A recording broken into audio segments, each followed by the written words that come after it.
saka handisi kuzova kuti chizwa nzi inyoka inotouya ichitobuda ichiita sei. Saka ikauya nyoka yega ikandipinda makumbo yangu aya anotoita kana 3 days 2 to 3 days akaita nge kune zvidhina zvakatosungirirwa kutsoka kutoti izvezvo makumbo angu akutorema ndoti nebhozi marimwe zuro ndo pazvakaita se pazvakaitika futi izvozvozvo. Saka apa ndisingazivi kuti nyoka yacho irimo mukati here kana kuti yakabuda here, but ndo mapindiro anoita se ikapinda ndonzva makumbo angu akaita se akazvimba, anoita kakurema kumakumbo kutsoka uko. Saka zveni Makadi muri Zimbabwe. Zita rangu ndinoitwa Sokostina kana kuti Pelagia kwa Mpurwa. Muri Zimbabwe ndichifara kusangana nemi pano. Ndauyawo nenyaya inosuvisa, nyaya inochemedza. Haisi nyaya yatinogona kugara pasi tichikurukura nekuda kwokuti pane upenyu hwemumwe munhu uri panguva yakaoma. Ndiri kutaura izvi muri Zimbabwe ndiri munzvimbo Westgate kana kuti kunonzi kuCentral, kwandazosanganawo nababa vane makore 44 years. Baba ava vachitaura nyaya yavo vachitinyorera vachitsvaga rubatsiro. Vanoti ivo gore rakapera vakatanga nedambudziko rekuti muchifuva mavo maita sokuti mune kutaka kurwadza, asi pakupedzisira kwenyaya yacho nekurwadza kwavo kusvika kubva gore rakapera kusvika nhasi vakangogara makumbo avo kubva pachiuno kusvika kuzasi havachafamba. Asiwo vari kuti ndinonzwa sekunge ndinofambwa nechinhu kwese kwavambofamba netsanangudzo dzavamboudzwa zviri kunzi ivo vane nyoka yakapinda chinopinda mumakumbo mavo ichikonzeresa kuti vazosangana nedambudziko iri. Saka mhuri yeZimbabwe ndauya pano kuti tikurukure tinzwe kuti dambudziko ravo iri rakatanga sei, nekutaura kwandiri kuita murume uyu haana chaachagona kuita, haachafambi, ari kungorarama upenyu hwekutakurwa kubviswa mumba kuendeswa kuchimbuzi. Asi regai timbokurukura naye tinzwe kuti dambudziko iri rakatanga sei. Makadii baba? Tiripo. Ini ndataurawo zita rangu. Ndingada kuti mutaurire muri Zimbabwe kuti munonzani uye mumakore nekudai. Zita rangu ndinonzi Karidza Nyambura, ne43 years. Ndinogara kuno kuWestgate Central Park number 1390 ndo pandogara. Ndine dambudziko rangu remakumbo angu handikwanisi kutofamba kubva muwest munomweso mungatotonhora handitoshandisa ndakatopa chibhundu yandotoshandisa, then kuenda kutoileti chichi zvese handitokwanisi kutotapuka, handitonzi kuti ndine pain yekuita kana pain yekuita wiri handitonzi nekutonhora kwapakaita. Asi dambudziko iri matangiro arakaita ndeyekuti ndakatanga kubva muchest ndo makatanga kutaka kurwadza ndichitotadza kutakura 5 liters chigubu. Saka ndakazvitora so simple kuti hazvinopera hazvo, but time goes on zvakaramba zvichienderera chimberi ndobva ndazoona ndakutozvimba face. Saka uso hwangu hwakatanga kuzvimba, urwere hwakatanga last year naApril ndobva zvakatangira, then muna June, mid of June ndo pakatanga kuzvimba uso hwangu. Saka paizvimba uso hwangu muna June, then zuva raiti rikazokwira kubva kuseni rinenge rakatozvimba kuti maziso ese anenge akatofutsirika, then kuzosvika muna masikati pakuno zuva ratipisireyo rinenge raitanga kusendera zvishoma. Saka ndadaro, then musi wa28 July gore rapera ndopandakataura nemhuri tikati ngatimbofamba urwere hwangu kuramba chiwedzera. Saka musiwo pandakafamba tichibva kwatandaenda kwacho makumbo angu ndo paakatanga kuita se pandakatanga kunzwa pain yechiveve kumakumbo, tichitaka ndikada kutsika pasi tichitaka kudedera zveshe. Ndazosvika kumba zveshe kushingirira musi wa2 August makumbo ese ndobva azoita baba ndaitoenda kubasa nditochengeta mhuri yangu. Ndine vana 7, 1 ndiyo vakarorwa, vana 6 vese ndinotogara navo pano pamba, then 3 vacho vasikana zvokuti mumwe ari grade 7, mumwe ari grade 5, mumwe ari grade 3, mumwe wacho avadika vaende kuchikoro, asi mumwe wacho suppose kuenda kuECD, but mari handitorina. Mukomana ndakatomusisa kuenda kuchikoro ndisina futi mari yekubhadhara school fees. Saka zvadaro ndokubva ndataura nevanhu vekubasa kwandaishandira ndikati urwere hwangu hwakura handisi kukwanisa kuya kupi kubasa. Ndobva vazonditakura nemotikari vakati handetiende kupi kuchipatara. Ndobva tazoenda kuLancet ndikanoitwa chest scan zvikanzi ibundu iri kuzvimba kwadakaita pachest apa igroup rinenge recancer but haisi cancer because kuzvimba kwawakaita zviri munonzi mutishu matsananguro awakaita iwo handizoziva hangu sezvo handisi dhokotera. Saka vataura kudaro ndobva ndazonziwo zoya after 1 week. Saka ndazoenda after 1 week ndikazonotorwa matest ndawakanobaya pabundu riya then vabaya pabundu riya vakabva vabudisa zvinyamanyama zvakataura kuti pabundu paipai mukati. Then vapedza kudaro vakabva vazoya nemaresult ndobva ndakatanga ndapiwa mubhedha kuB5. Then ndabva ipapo ndobva ndazoendeswa kuC10 ndakurapwa ndichinzi sezvo urwere hwangu vaitofungidza kuti mugrupu recancer but haisi cancer. Saka takungokurapa tiri kusaidi kwecancer because ndokukuratidza masymptoms eurwere hwaunahwo iwewe but panguva yacho kufamba ndasingatoita se ndisingafambi. Ndobva ndavasanangwa ndikati izvezvo handisi kutoita se handisi kutofamba saka handizivi kuti ndoita sei. Ndobva watombondipa mumwe mushonga vachindibaya mainjection kumusana but hazvina zvazvakaita sei zvazvakashanda. Asi mukudaro kwavakaita ndikati mhuri yangu nditaura nemadzimai angu ndikati mandiona urwere uyu hapana chikuita sei chiri kuchinja majekiseni ndiri kubayiwa. Ndikatombobvunza dhokta wacho ndikati saka makumbo yangu ndichafamba here sezvo muri kundibaya majekiseni muchiti cancer muchiti pamwe ndinogona ndo yakakonzera kana zvakadii but hapana change iri kuita sei iri kuitika. Izvezvi pama6 madoses amakandiverengera izvezvi pandakazovabvunza anga atova kuma5 vakanditi zvinogona gatimboona but hakuna chakachinja.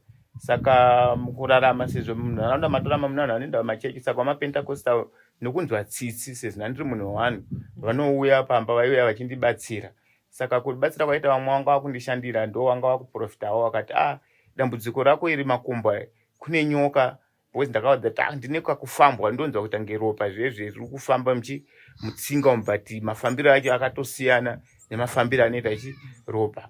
Saka handisi kuziva kuti chii zvikanzi inyoka inotouya ichitobuda ichiita sei. Saka ikauya nyoka iya ikandipinda makumbo yangu aya anotoita kana 3 days 2 to 3 days akaita nge kune zvidhina zvakatosungirirwa kutsoka kutoti izvezvo makumbo angu akutorema because marimwe zuro ndo pazvakaita se pazvakaitika futi izvozvozvo. Saka apa ndisingazoti kuti nyoka chirimo mukati here kana kuti yakabuda here but ndo mapindiro anoita se ikapinda ndonzva makumbo angu akaita se akazvimba anoita kakurema kumakumbo kutsoka uko. Saka zveni zvadaro ndatsanangura kuti saka mari yekuti ndiwane kuti ndizvirapise izvezvi handisisina because uno mwedzi ndatova ne8 months ndakangogara zvandakaita so handina movement yandokwanisa kuita kana kuti nditomuvha kutofamba kana imita yacho handitokwanisi. Saka pavakandibaya futi mainjection vakandipisa ndakatsva rokwe because mushonga wacho hauna kupinda muganda wakanopinda mutsinga wakanopinda muganda. Saka wapinda muganda ndobva wanopisa rokwe izvezvi rokwe rakatoremara harikwanisa kuita se kutotwasuka rakatosiyana nerimwe rinotodai but iri rakatoita se nemaronda aya anga ari papi anga ari panapa anga akatokura but apa kutopora kwaita maronda rototi waitofungidzira kuti maronda aya pamwe ndokubuda kwaita cancer but anga asiri maronda ecancer but anga ari maronda ekupiswa nemushonga wacho iwowo. Saka zvadaro izvezvi nazvino kana mari yekuti ndiwane kufamba zvototi ndaitokumbirawo kana kumhuri yeZimbabwe kana kune chii vanokwanisa kundibatsira vandikubatsirewo ndiwane kuti pamwe ndingarapo here kumakumbo angu aya kana business chacho ndikawanawo kana mawheelchair kana madiapers kuti mhuri yangu ikwanise kubatsira because pupu chacho kungozviitira ndakagara zvandakaita zvinozvo because handitonzi kuti zviri kufamba sei. Alright baba, ndichasvika hangu chikamu chamuri kutaura kuti muri kuda kubatsirika asi ndine zvandoda kumboita ndichinzwisisa ndizvozvo nekuti mimi dambudziko renyu makati mimi hongu kuchipatara ndaenda asi vari kuzondiudzawo vari kundiudza kuti ini ndine nyoka inopinda mandiri ndizvozvo ka ndizvozvo ndoda kumbonzisa kuti imimiwo baba mati ndaizvishandira amen musati matanga kuzoita dambudziko iri maita basa rei ende mairaramisa sei mhuri yenyu noti nanzwa muchiti mune vana 7 ndisati ndiri kubasa randaishanda ndandiri kusecurity department then ndaishanda ndiri kuoperation ndaidzidzisa magadhi kubvira munhu uchitanga kuda kuziva basa rechigadhi ndaitotangira pasi kudzidzisa kusvika wakuziva taita either 2 weeks kana 1 weeks, it depends nedemand inenge ichidiwa nekambani uyezve nekuchengeta huku ndo mararamisiro andaita vana. Saka business rehuku racho rakatobhoroka, mari yacho ndakutoshandisa kutenga medication pandairwara pacho ipapo, but hapana chakaita chakabuda. Kuratidza kuti mimi kubasa maiva mukuru ndizvozvo. Saka hamuna kumboita pfungwa here dzekufunga kuti tinonzwa kuti mabasa umu kune vamwe vanogona kuita zvavanoita vachida chigaro ichi? Kubasa kwakanzi hakuna chiriko, but vehukama ndiwo wakaita zvinhu zvipi, wakaita izvozvo zvokuti ndotowana mukoma wangu ndotogara musame area, zvokuti pandogara nepaari ndofunga pane kilometer point. But izvezvi pa8 months ndararama ndichirwara asati atombotsika pano payadi kuti auye azondiona kana kundiasista kuti komunin'ina wangu zvakamira sei, kana kundibatsirawo nemari chaichayo. Ane mashoko anotsanangura kuti handitsike pamba pako nokuti wakandirambidza kuvaka stand kumusha, saka nditsike pamba pako. Saka nematsananguro aitwa nevanhu vachiti hama yako pawakamutaurira murume iwo akarwadziwa, saka ane chaakaita kuti iwe uite ndiye akakonzeresa kuti makumbo ako akutumira nyoka yacho ipi iyoyo. Apo vanenge vachitaura mashoko aya ndivanani, maprofita here kana kuti vanenge vachikudzai kuti pose munhu anogona kungotaura kababa kufunga kwake, ndinogona kuya pano ndongotaura. Imimi vanenge vachitaura vacho vanenge vachiti vaonei kuti vazosvika pakuti ndeve hukama vari kukonzesa kuti nyoka iyi, ende imimiwo munozvitenda here zvesho kuti nezviri kuitika muupenyu hwangu zvinogona kunge zvidaro? Mune zvamunenge muchionawo izvozvo zvamunenge muchionawo kuti muti Sokostina ndinogona kufungira kuti ichokwadi? Ichokwadi, nokuti mhuri medu isusu baba vedu vachibva kumusha kumuzambia vakauya vari mumwe chete. Hatina kana mukoma kana munin'ina wavo watinoziva kana hanzvadzi yavo, vangori 1 chete. Saka amai ndo vakauya kunoko vakane hama dzavo dzakauya kunoko vana bhudhi wavo nevanin'ina vavo. But kwababa hakuna variko, tangosara vana chete. Takaberekwa tiri 12 but izvezvi tasara 5. But pa5 hwedu kusara kwataita pavakafa, pane vakafa ndifunga 4 vakafa kusanganisira nababa vacho naamai 6 vakafa ndatokura, asi vamwe vakafa ndisati ndisati ndaberekwa ndisati ndakura. But pavana vakafa pavanhu vakafa hapana akamborwara zvekuti semarwariro andaita. Vazhinji vese vaingorwara 3 days 4 days 1 week munhu atoita atoparara. Kuti munin'ina wanda ndakasira inini akangoti musoro musi weSunday, Monday, Chipiri, Chitatu ndobva atoti makumbo yangu atotonhora ndichakwanisa kufamba, china munhu hakusisina manheru echina.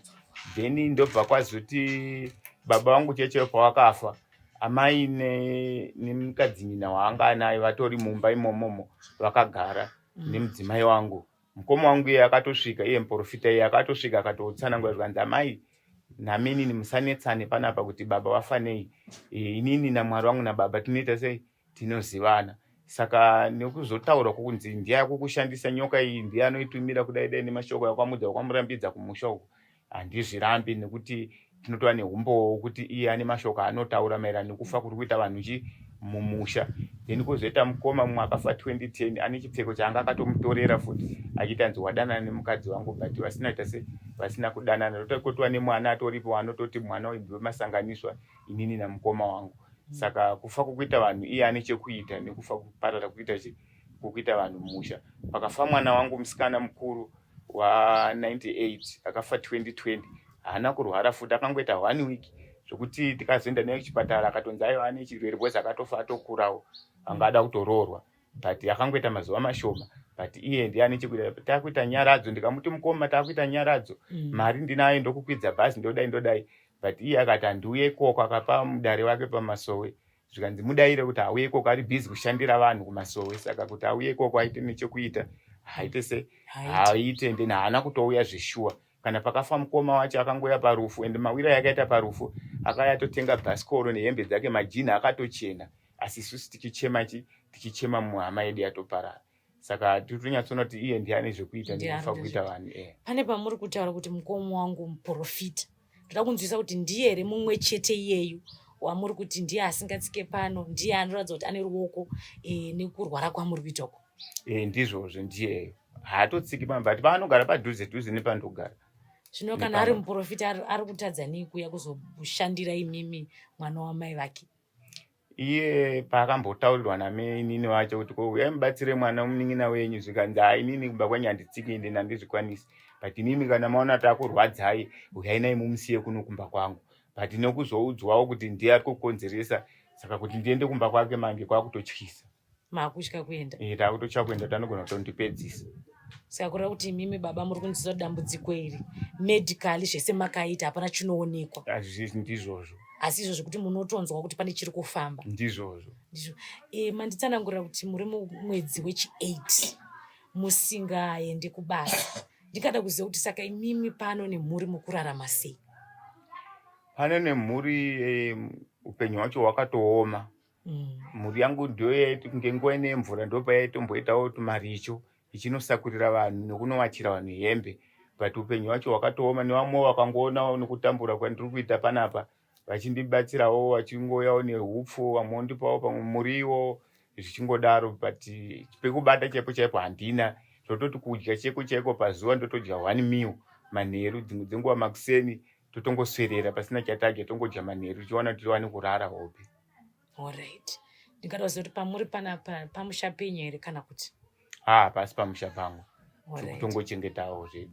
Muri kuchengeta, saka munobhadhara rendi here kana kuti? Tobhadhara rendi, marumu andobhadhara, marumu acho aripo 3. Saka iyi rumu yandorara inini ndo inoti dhurei, inoita $40. Then rumu inorara mwanakomana 1 inoita 20.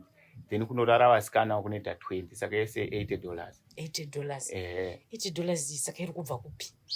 $80 iwo madzimai paanobatawo kwaanoita, nemukomana uyo anombobatawo sezvo ndakamusisa chikoro ikati handina mari kuti uende kupi uchipedzisa chikoro, ndo wandozobhadharawo rendi yacho. Alright. Imimi munonzwa sei muchiziva kuti mukoma wenyu muprofita anogona kukubatsirai, uyezve akasimba anogona kukuendesai kana kuri kuti mufambire nyaya dzacho, asi asingaiti zvisizvo, veukama vasina ari kukubatsirai, muchingorarama muri mega? Zvinhu zvinondirwadza, zvinondibata mukati mehana mangu kuti inini chandakatadzira kana hama dzangu dzacho dzichindiregerera kudai chii, because kumashure kwese kundini ndaitoita ngesabreadwinner, kuti zvese zvaitika mumusha zvese zvavaidai ndaitovabatsira ndini, but nasune inini ndini ndaita dambudziko, hapana ari kuita se, hapana ari kumbondibatsira. Hapana kureva kuti hapana anouya kana kuzoku? Hakuna anouya kana kutombofona kuti miriri sei, hakuna. Dzimwe dzenguva inini vanhu pavanouya baba vakandisenderawo tumari kuti tenga gasi, kandaivatengera vana chikafu, ndopandotozoti tumasenzi twasara ndotenga airtime ndotozovafonera pamwe ndaandini. Veukama ivavo. Makamboudza nyaya kuti ngatifambei zvinhu zvigadzirisike izvi? Pandakambovataurira kuti ngatifambei, because isusu tasara vakomana 3.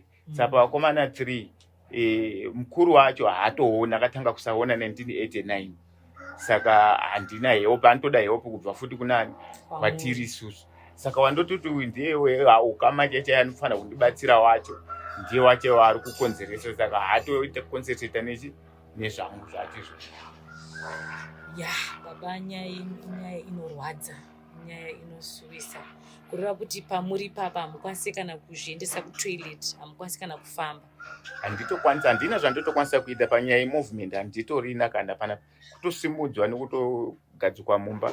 Ndikadawo ndikati ndanyanya kugara mumba, wondisimudze wondiisawo panze kumanheruwo wondidzosera mumba muyeme, ndo mararamiro handitotoita ipapa. Ndo mararamiro. Ndakuda kusvika pandinopendera edu nyaya yedu. Mambopataura, asi ndakuti regai timire timbokurukura, timbonzwa kuti zviri kubva nekupi, tiwane musoro wenyaya. Tada kusvika pekuti mimi apa hamuchataure neni. Ndiri kuona futi kuti ndofunga musana unongoita uchirwadza.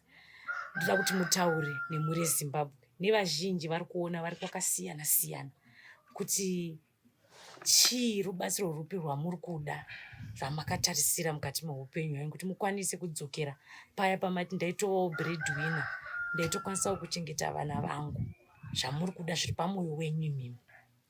Zviri pamwoyo pangu inini tete, zvandikukumbira kumhuri yeZimbabwe kana kune ari kuAmerica kupi vari mukati meno nyika vanobatsirawo zveshuwa, vangawo maprofita, vangawo vechivanhu, izvezvi no way kuti ndoraramira kupi handichaziva, Saka kune vese vavo vanokwanisa kundibatsira kuti vangandishandire, vanogona kuuya wondiita se wondibatsira kuno kusendo, vanondifonera.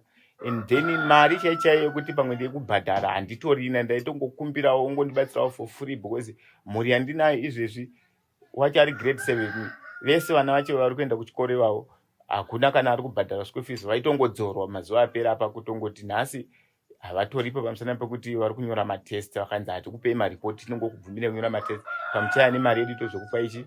Saka ndaikumbirawo kuti vana vangu vakwanise kuenda kuchikoro, vawane kuita se kuti vadzidze, sezvo izvezvo havana anovabhadharira school fees.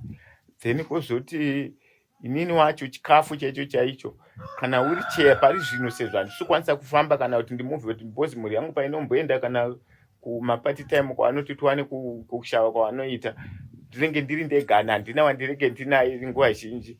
Saka ndikawana wheelchair ndokwanisa kufambawo ndine wheelchair ndichienda kana kupi kutoilet kwacho, but handitokwanisi, ndotongozviitira. Pavanotozouya kumanheru abva kukoko ndopanosvika kutodhisa mabhuruku aya akuita se vakundigadzira nekundigezesa. Saka ndikawana aidha kana wheelchair, kana anokwanisa kundibatsira nemadiapers, kana anokwanisa kuti no, ini ndine mari yekuti unogara kumusha, sezvo kuri chipa dhanogara muHarare, wondivakirawo kana chikwere chehuku kuti ndoita zvokuchengeta huku ndiri papo, at least kuti ndikwanise kuchengeta mhuri yangu. Ndingatokumbirawo kuti vanokwanisa kuita izvozvo wondiita se wondibatsirawo. Alright baba, handizivi kuti tinogona kumbokurukura namama here mudzimai wenyu tichimbonzwawo nezvemararamiro amuri kuita vakagara panapa. Handizvozvo, ngauye munokwanisa kutaura navo. Mutete hangu handina zvakawanda zvandokwanisa kutaura, asi kuti ndichingokumbirawo rubatsiro nokuti ndakatoomerawo izvezvi handigari panofamba, ndosara ndichifamba ndikanzi kunokuna kuda kuashwa ndoinja. Izvezvi vana vangu vari kuenda chikoro vachidzorwa nenyaya yekuti murume wangu ari kurwara. Izvezvi murume wangu ane 8 months, haafambi, hadii, hapana anouya. Ndino nevatoro vanenge vachindibatsira mazuva ekutanga ndaitomboremerwa kuti asi vari kuti ndini ndakaroya hama yavo here sei vasingauyi, but vatoro ndo vaitonditsigisa kuti ai hapana, haupi munzara nechine vana, mwana anondipa hupfu, mwana anondipawo mafuta. But mazuva ekutanga ndaichema pandakazozvishinyisa vanhu vachindikanzira kuti ai haumbofa wakapa nechine nzara. Saka ndikatiwo patemu kwanendaendawo kaikuacha anondibatsira undinomudzirawo kana iri sipo maira achita mubatsirika nevana. Mazuva ekutanga ndaichema, but izvezvi zvakazopinda hazvo muropa kuti vanhu vaindikansira. Asi ndinenge ndichongonamatawo kuti dai ndaona rubatsiro kuti murume wangu akwanise kurapwa, akwanise kuchengeta vana vake, uye aifanira kuenda kuECD, but izvezvi kuti aende mari yacho handina kwandokwanisa kuiwana, nokuti patemu munhu anogona kuti ndiwachiri, mumwe anogona kubudisa kana $5. Saka haina chainokwanisa kutenga. Saka handiri panguva yakaoma ndokutoti murume wangu ane 8 months achirarama upenyu unorwadza.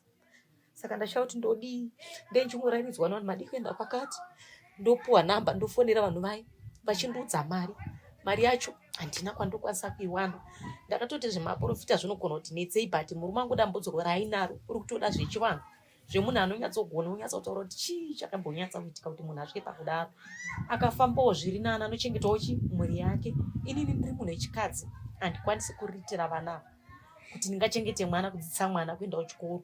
Inini handina kuendawo chikoro zvekumberi kuti ndakadzidzawo zvokuti ndinganoshandawo basa remumba ndorandokwanisawo kuitawo neremari icho kuti vanhu vada kurwa chibage ndorandingakwanisa kuita sei kuita. Izvezvi ndatobuda kune kwana ndichinonowacha, ndototakura mwana kuti kuakasarega mukoma wacho anogona kuonawo paarikuda kushandawo mbijani, haana anomukwanisa kuti asare naye ndotobereka, asi arifanira kuenda kuECD. Mwedzi wangu anenge atoone 4 years, but chekuti ndiite handina. Vanhu vaindibatsira, ezvinozvi vanhu vasvika pakuita sei pakuneta. Kubva 8 months dzavarwara idzodzo vatora ndo vanondibatsira. Murume wangu kuti atakurwe nemota anobatsira vanhu vabva panext hour, tichienda kuchipatara kuenda nokudzoka, hatina mari yatinobuditsa. Saka izvinozvi vaindipawo chikafu ivai havachandipi. Vanhu vaita sei vaneta, nokuti vakandibatsira nguva refu vachiti kuda munhu anogona kuchinja achikwanisa kushandirawo vana vake, parazi vanhu vaindibatsira vatorwa. Saka veukama hapana, anouya hama dzamwene wangu dziripo vanenge vachingofona vari sei baba, hakuna anotsika panapa bharwa rasvika izvizvi. Saka upenyu hwakandiomerawo, inini ndikutorwarirwawo namai vangu kubhimbiroko. kubva gore rapera ndokunzi wapuwa mbedha wabuditswa vadii, asi kuti ndikwanise kuti ndiende handina mari kwandoiwana. Mumwe wangu akaita sei akagara mapati amaneni chanda ndekuti ndiwani kuraramisa vana. Izvezvi vakadyawo kuseni ndikaona kuti daisi toto vakadzoka kuchikoro havadyi vanozodyawo manheru. Kuchikoro kacho mumusi woenda mumusi wonzi mama tadzorwa tanzi hapana school fees. Gore rapera ndakambonokumbira hedhi wavo akamboteerera kumboti vanonyora mama tingadzore vana kupi kuchikoro vanonyora zvavo ndezvegore rapera ono rese vanoenda onzi nhasi tadzingwa ndongoti garai vanangu handina chekuita. Voenda umwe musi vodzidza nezuro onzi hai takanzidzidzai maripoti hatikupei dzidzai mungu wodzorwa. Saka ndapererwa handisisina chokuita. Shoko yekupedzisira ari pamwoyo wenyu muchitaura nemhuri yeZimbabwe. Ndirongokumbirawo hangu rubatsiro. Handina chimwe chekuti ndingakwanisa kuita nokuti izvezvi kana ndikafunga kuti ndada kunogara kumusha start yacho yekuti ndinoita kumusha handina, kana kuti ndakajara chibage kwacho handina, nokuti munhu anga akagara pasi. Kana ndiende kumusha ndinojara chibage kuti ndinoenda start nevana handina. Kana ndikafunga kuti upenyu hwandiomera ndakuda kuenda kumusha kwacho hakuna chibage chekuti ndichanosvika ndinowana start nevana vandinawo plus maeji avo kuti vasiye chikoro. Vana vadiki tete singaiti ndorwadziwa kana vakadzoka pai ndinoshungurudzika singatuti vana vadiki vakadai vanganzi vasiye chikoro here ndinobatikana. Kana vakadzorwa so ndinobatikana tete tichinyatsopfunga kuti murume wangu achadii ko vana vakacha vachengeta sei. Inini tete handigoni kuchengeta vana vangu vachiri vadiki kuti anganzi grade 7 grade 3 asiya chikoro. Zvakaoma tete ndoupenyu hwandiri kurarama ndiri panapa. Asi ndakangoshinga vanhu vakanda ndingochingotiti makashinga nekuti dambudziko rine murume wenyu ari umwe mukadzi aitiza.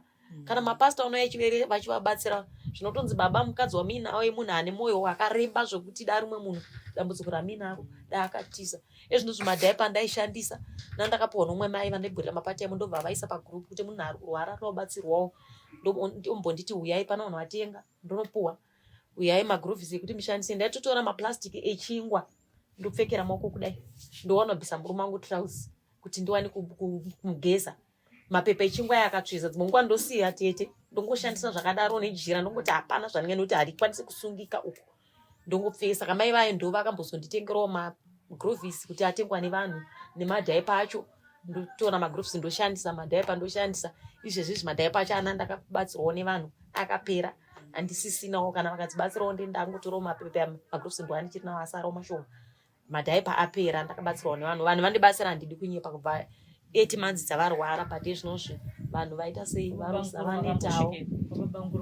Kwabankuru ndakasvika ndikataura bankuru uyai muone mwana wamai wenyu urwere hwakura toita sei. Imimi ndimi baba inini handinawo chekuita. Zvikanzi amai inini muromo muri kutaura kumba kwenyu handiuyi.